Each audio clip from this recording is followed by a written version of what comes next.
Welcome back to the next video, everybody. Today's video will be part 2 of our discussion of Langlands Functoriality, which is the general framework within which all of this chapter sits. I promise that after this video, we will finally begin pushing towards the proof of global LRC and the n=2 solvable case. So first of all, watch the previous video if you haven't yet, because I'm going to assume all definitions from that video. In particular, I'm going to assume the definition of the L group of our reductive F group G.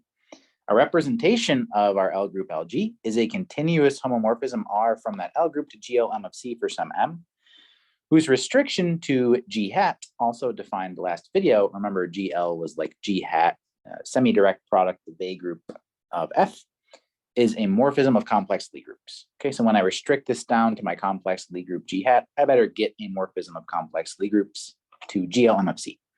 Okay, if I give you such a representation R and an unramified representation pi of G, set like this local L factor thing, LS pi R equal to the determinant of 1 minus R of T sub pi being the Langlands class defined last video, times Q to the negative S inverse. Okay, and I just have to tell you what Q is here.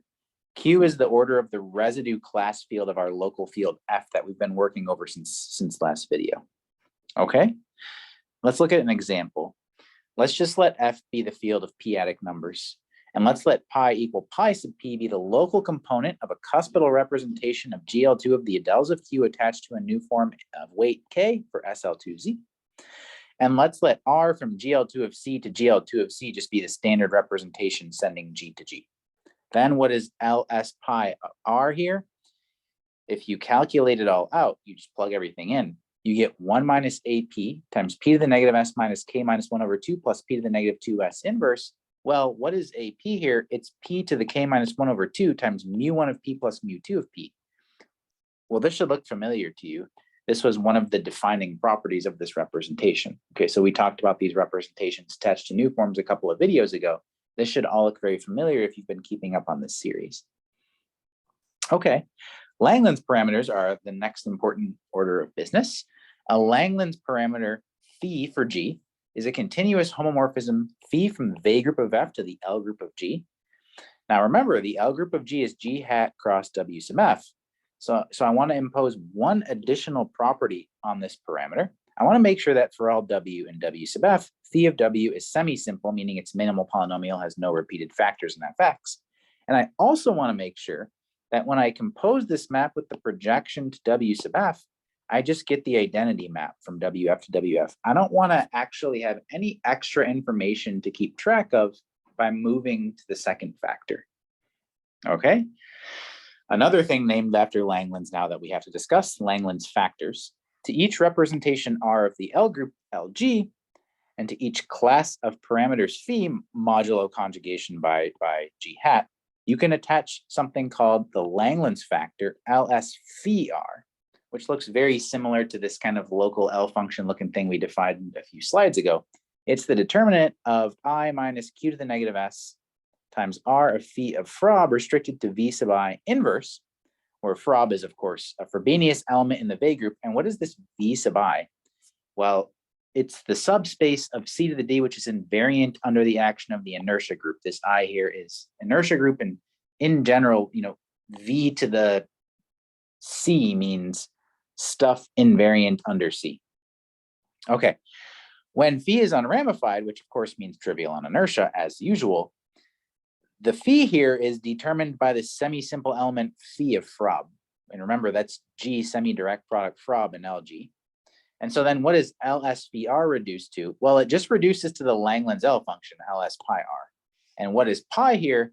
It's the unramified representation of G of F such that T pi, the Langlands class of pi, is conjugate to phi of Frob. So again, a lot of this stuff was discussed over the past video or two. Okay, so we have Langlands factors, and then up here, we've got kind of these L functions here. So I wonder if there's some relationship between the two. Let's restate the local Langlands correspondence in terms of all of this new kind of upgraded generalized machinery. One form of the LLC for G is that any irreducible admissible representation pi is associated to one of these parameters phi from WF to LG. And guess what? And ls pi r equals ls phi r for any r. Okay, the L functions match on both sides. You see, that's a resounding theme within all of this Langlands functoriality, Langlands conjectures, and Langlands correspondence business. L functions match on both sides, two sets of representations. Okay, let's finally push towards the actual full general statement of Langlands functoriality now. First of all, we'll need a definition. That's the definition of an L morphism. A homomorphism of L groups rho from LG to LG prime is called an L morphism if it commutes with the natural projections to WF. Okay, so remember we have these projections here. So we're going to ask this square commute. Okay, now such a morphism gives rise to a map that sends phi to rho composed phi, where phi is my Langlands parameter. Okay, so I get a map of Langlands parameters just by having an L morphism. Okay, well, if I have a map of Langlands parameters, then I have a map between representations of G and G prime. Of course, why? Well, that's what the local Langlands correspondence is, right? Okay, so before we state Langlands functoriality, we're going to have to go global for a bit here. Let's now let F be a global field, and let's let pi equal tensor pi sub v be an automorphic cuspidal representation of G of the adels of F. Well, as you might expect, if G is an F reductive group, then for almost every place V of F, G of FV or G sub V if you like, and the local representation pi sub V are unramified.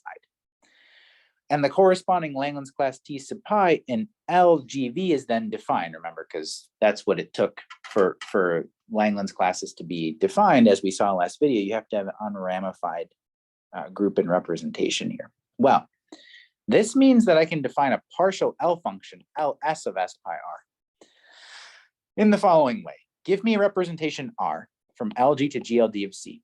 I'll define Ls of S pi r to just be the product of these local L factors defined earlier in this video, the L of S pi v RV, over the unramified places V. Okay, what are the RVs? Well, that's very simple. They arise through the natural embedding of LGV, which is G hat semi-direct product, the local V group, into LG, which is G hat semi-direct product W sub F. Remember, the W sub F sub V's embed into the WFs. So that's where we get the RVs from. Okay, now it's a theorem of Langlands that this product converges in a half plane. And it's conjectured that it has a meromorphic continuation to C, like a lot of L functions do in number theory, with only finitely many poles in the real part of S bigger than or equal to 0 plane, that kind of right half plane. Okay, now, just one kind of, notational remark. If G is just GLN, which is kind of the usual case that we're latching onto here, and R from LG to GLN of C is just the standard representation that sends G to G, we'll just write LS of S pi instead of LS of S pi R. And now finally, I can state Langlands functoriality for you. Okay, let's suppose G prime is quasi-split as a reductive group that was defined last video. And we'll suppose that rho from LG to LG prime is a morphism of L groups. All right, for each place V, let's consider the following commutative diagram. I've got my morphism of L groups rho, but then remember LGV kind of maps to LG, it sits in there. And LG prime V kind of maps to LG prime, that sits in there. And then I have this map up here, which I'll call rho sub V commuting the diagram, okay? To each automorphic cuspidal representation pi with local components pi sub V of G of the adels of F, there corresponds an automorphic representation pi prime with local components pi prime sub V of G prime of the adels of F, such that for almost all V, and in fact the places where pi sub V and pi prime sub V are unramified, the Langlands class at V of pi prime is rho V of the Langlands class of pi at V.